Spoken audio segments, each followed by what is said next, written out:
คนพี่น้องทั้งฝั่งลาวฝั่งไทยและต่างประเทศทุกคนเนาะวันนี้เขาจะมากินกะว่าชัวตั้มหัวกะว่าเนาะสำหรับคนอื่นว่าตั้มร่วมพิสดารทุกคนผมเป็นแก่พิสดารทุกคนตั้มร่วมพิสดารเนาะก็คือมีหลายอย่างเลยทุกคนเกิดตั้มร่วมพิสดารหมาทั่วหมาแป้งหมาฮูเนาะข้าวปุ้นทุกคนแล้วขนมจีนเขือผักบุ้งผักกาดขาวแครอทมีอีกมีหอยน้ำนั่นแหละทุกคนก็คือว่าไม่ได้นี่เลยเนาะคือจบบ่มีพักทุกคนมากินแบบโดดเดียวได้เลยทุกคนเลยก่อนจะกินฝากทุกคนก็ไลค์กดแชร์กดติดตามกดซับสไครต์ให้ด้วยจ้ะเพื่อสิประวัติคิดใหม่ของยานเนาะ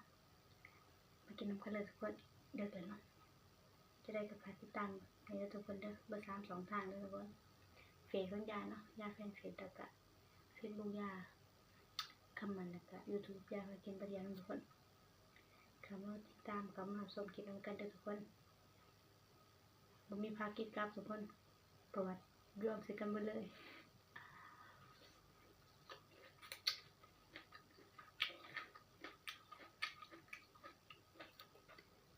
เบิ้ลมันรวมกันทุกคน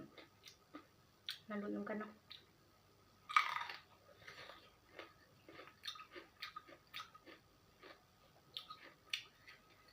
มันบ่มีแม่ทุกคนถ้าเปิดแจ้งจะได้ยินเสียงทุกคนถ้าว่าบ่เปิดแจ้งคือบ่ได้ยินเนาะเพราะเขาบ่มีไม้บ่ทันได้ซื้อ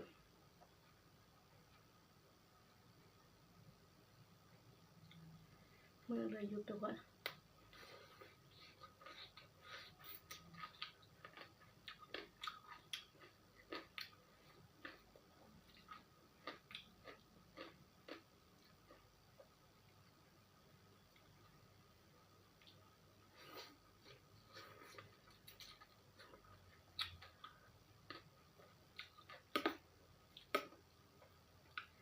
นั่นนั่นว่ะ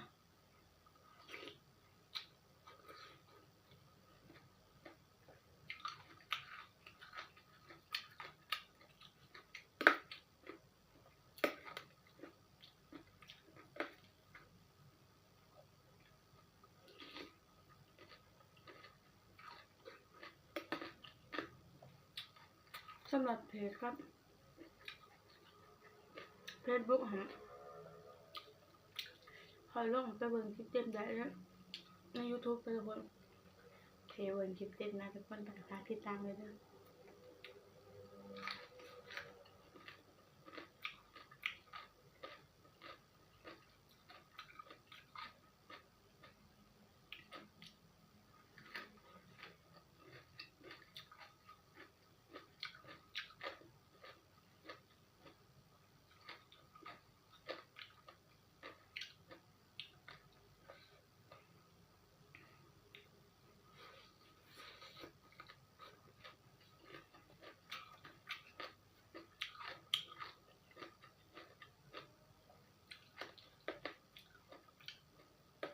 มีร่วมกันมาทันหลายอย่างทุกคนต้องมีกุ้งมีปลาหมึกมีปูเนาะมีหลายอย่างใส่คือสิขาดมันทุกคน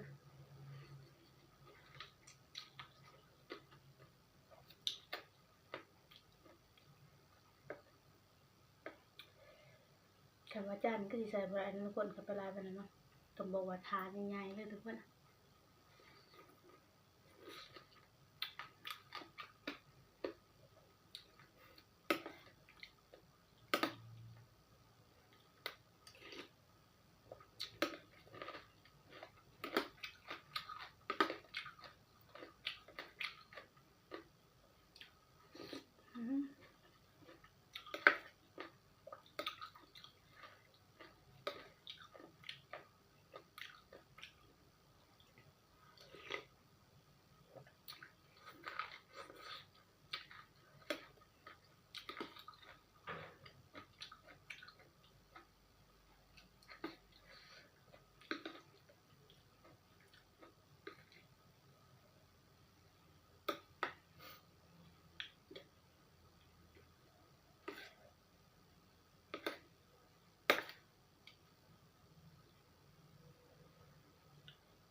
ทุกคน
ผ็ดตั้งใจทุกคน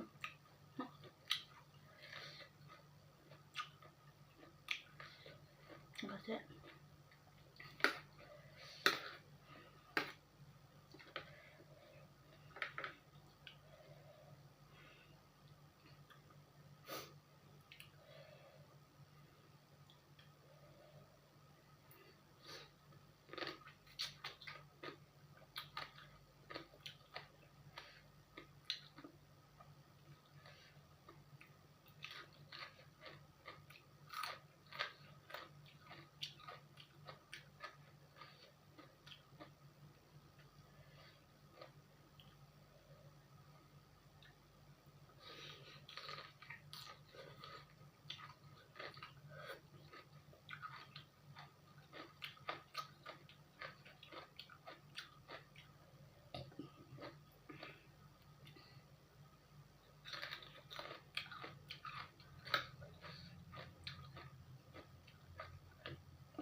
ยังพริกออกทุกคนนะ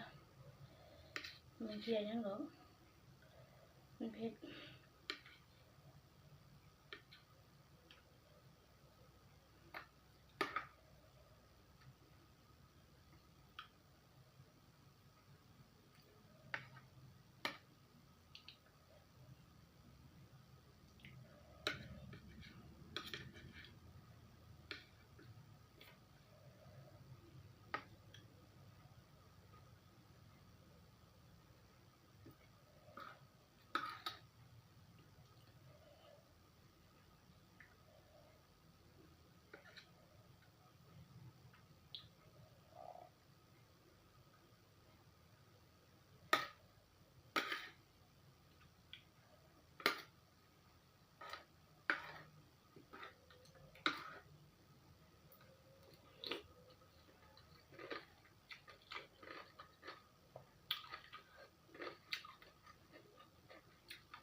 เบิดทุกคน